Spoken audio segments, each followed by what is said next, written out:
Grabbing an audience's attention is one thing. Keeping it is a completely different matter. For me, the most important thing that I can do right now to grab your attention is to have a positive attitude. So if I stand here in front of you and I don't demonstrate that I'm genuinely very, very positive and very excited about being in front of you and being with you, you'll pick up on that and you'll sit there and you'll think, after a while, this guy is nice enough, but so what? Persuasive language is all around us. Just think about your journey in here today. How many words have you either heard or seen that have been persuasive? People have been trying to persuade you to do something, to buy something, to believe something. Everywhere, they're all around us. And if you didn't this morning, you certainly will by the end of the day. There are those who will say that your words only account for 7% of how you communicate. We've all heard that. It's based on a study that was conducted, as I'm sure you know, in 1967 by Professor Albert Mehrabian at UCLA. It's a myth. It's an absolute myth. And the problem is it's been misquoted spectacularly by countless people. Professor Albert Mehrabian has gone on record to say how exasperated he is with that statistic being bandied about. Because if we follow that through, that means 93% of how we communicate is non-verbal. Therefore, I can talk utter rubbish for most of the time, but just do it with confidence. And what the study found, and this part is right, of course, is that if there is a synchronicity, if there's congruence with what is being said and the non-verbal side, then we buy it.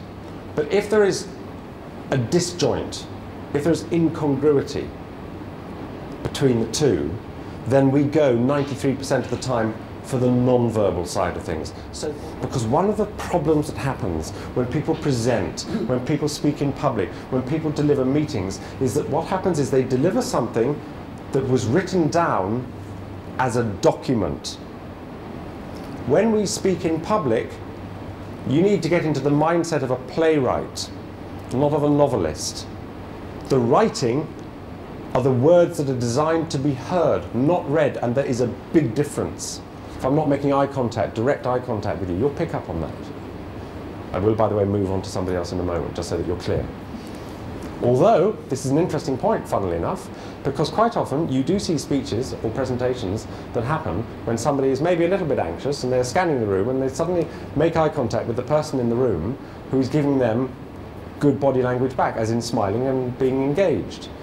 So, of course, what happens is that speaker will lock on with laser-like precision to that one audience member. Now, the danger, of course, is that everybody else feels excluded, and the audience member, as you are beginning to do, feels a little bit anxious and is starting to think, you can look away any time. You look down, you look up, and you think, oh God, he's still looking at me.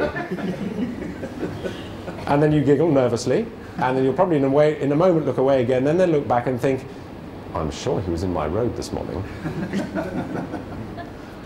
If you're talking to 3 people and it's about what colour lanyards next season's going to be, and you start demonstrating like this, I mean, that just marks you down as unhinged. If you're out there and there are 75,000 people and it's just you, yes, you can do a bit of that. So an image, I want to put an image in your heads. Think of your vocal delivery as a journey on the motorway. If you're driving from wherever it is, from A to B, on the motorway, and you sit in the middle lane and drive at 60 miles an hour, you'll get to your destination, but it will be an unspeakably boring journey for you and your passengers. How many presentations or pitches or speeches have you been to when somebody stands up and says, good morning, ladies and gentlemen, my name is Luan de Burgh, I'm very pleased to be here today. It's going to be a very exciting 90 minutes. I can't wait to talk to you about what it is that I'm going to talk to you about today. You're going to love it. Sit back, relax, enjoy. But why would we do that?